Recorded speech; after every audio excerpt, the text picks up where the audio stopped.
వాసన్ ఐకేఎన్ వాళ్ళ ఆధ్వర్యంలో మరి అవేర్నెస్ ప్రోగ్రాం పెట్టడం అనేది చాలా సంతోషకరమైన విషయం. ఎవరైనా సరే హాస్పిటల్స్ అంటే కమర్షియల్ కింద ఉన్న ఈ రోజుల్లో మరి వారు ఈ అవేర్నెస్ ప్రోగ్రాం పెట్టడము, అంతేకాకుండా ఎవరైతే పేదవాళ్ళు ఈ హాస్పిటల్కి వచ్చినా వారికి కన్సెషన్ ఇచ్చి వారికి అన్ని విధాల వాళ్ళకి ఎక్స్ప్లెయిన్ చేసి ఈ హాస్పిటల్ రన్ చేయడం అనేది ఒక సేవాభావకానికి నిదర్శనమైంది ఈ ఐకేఆర్ హాస్పిటల్ అని చెప్పి ఈ సందర్భంగా తెలియజేసుకుంటున్నా.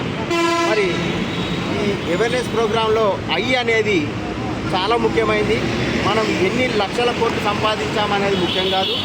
మనం ఒక ఐని దానం చేసినట్టయితే మన కుటుంబ సభ్యులకు భగవంతుడు అనేది మంచి మార్గాన్ని తీసుకెళ్తాడు, వారి ఆయురారోగ్యాలతో ఉంటారనే ఒక దృఢ విశ్వాసంతో మనం ఎప్పుడైనా సరే ఈ ఐని దానం చేయడం చాలా మంచిది.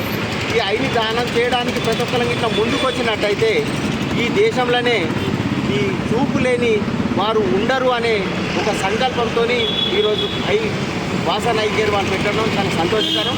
మరి వారు ఏదైతే వాళ్ళ సంకల్పం ఉందో ఆ సంకల్పానికి మనందరం కూడా తోడై ప్రతి ఒక్కరు చైతన్యస్తూ ఒక్కొక్కరు ఒక్కొక్క వ్యక్తికి మనం ఎక్స్ప్లెయిన్ చేసినట్టయితే వారి కోరిక నెరవేరుతుంది.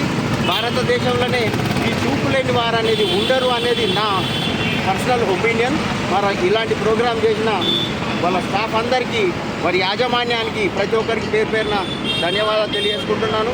మరి ఈ ప్రోగ్రాంకు మన స్థానిక కార్పొరేటర్ మంజుల రంగనాథ్ రెడ్డి గారు రావడం, వారు ముఖ్య అతిథిగా రావడం కూడా చాలా సంతోషకరం. ఇలాంటి ప్రోగ్రామ్స్ మీరు ముందు ఎన్ని చేసినా మా వంతు సహాయ సహకారాలు ఉంటాయని చెప్పి తెలియజేసుకుంటూ ఈ అవకాశం ఇచ్చినందుకు ధన్యవాదాలు తెలియజేసుకుంటున్నాను.